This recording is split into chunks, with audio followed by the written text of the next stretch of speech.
Hello, YouTube. Earlier, I made a video called Healing a Fractured God, in which I spoke about the individual aspects of healing the fractured nature of God, which means healing the fractured and fragmentations and integrating the autonomous complexes that often dissociate themselves from the unified nature of the psyche, right? You want all of the parts of yourself to be working together and to be connected together, the light and the dark, the conscious and the unconscious. And neuroses like, depression and anxiety spring from not being able to integrate all of these complexes within yourself. And sometimes those complexes become autonomous and creates problems. But anyway, that's the individual aspect. For this video, I want to discuss the collective aspects of healing a fractured God. So for that, okay, so let me just come up with a couple. So Carl Jung talks about this idea of projection, right? When you disown your own dark side, your own shadow, you tend to see that in other people, right? That you project the disowned aspects, good and bad, but usually bad aspects of yourself onto other people. So all that is low and beastly and unethical about yourself, if you disown that and you deny the fact that it's in you, you tend to start seeing that in everyone else, right? So that's number one. And there's something, and that's the problem with the excessively dualistic philosophies of Western civilization, is they tend to be very focused on, discerning light versus darkness, and that's good, that's bad, the Christian West, heaven and hell and all of that stuff. So what that's done, and you see this manifestation in places like Nazi Germany, and all of this polarization in our current political climate as well. It's a consequence. It's partially a consequence of this.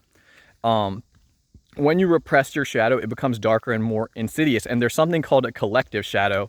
And in Germany, the outbreak of the beastliness and evil of Nazi Germany was a result of centuries of dualistic Christian thinking, that repression, centuries of repressing the collective shadow. Eventually it just erupted, and the insanity took over Germany, right? So that's just like the other side of this that I want to talk about, is that you have to heal the collective split in culture, right? The collective division. You have to integrate the light and dark on a collective level as well. So there's that. I wanted to say something else, and that's what makes like Taoism and other Eastern philosophical schools so essential to the development of humanity, is that they're much bigger into the non-dualistic, paradoxical morality, right? Things aren't so black and white and cut and dry. And so that means that in the East, the collective shadow, the East still has a collective shadow, but it's a lot weaker in the East. It's not quite as repressed. So on the one hand, right, dualistic morality shouldn't be denied. It's important. So on the one hand, you want to first have that ethical basis before you start dealing with your shadow.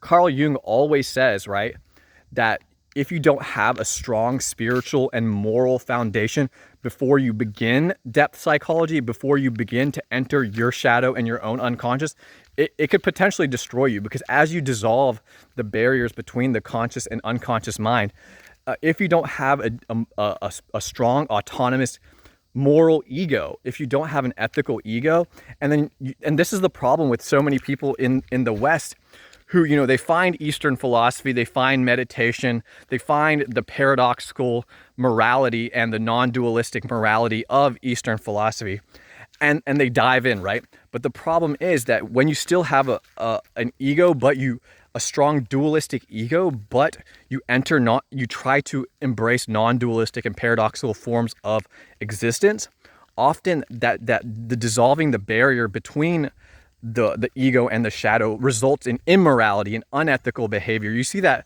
in the West all the time, right? They get into Hinduism, they get into all this stuff, and they're like, oh yeah, it's like, it's all good, whatever, it doesn't matter, it's all love or whatever like that. And then before you know it, they're doing all kinds of unethical things because they don't have enough of a moral foundation prior to, so, you know, like, you know, it's the hippie thing, right? Oh, free love, let's all have sex with each other and let's just have a bunch of affairs with people and let's just, you know, indulge in the desires of the body because, you know, it's all one and it's all love and the soul and the body are interconnected and we got to like live with it. And that's true, but you have to have a strong moral foundation prior to that. So that's my little, you know, lecture or spiel. I'll get off my soapbox now. Have a good one, guys. Namaste.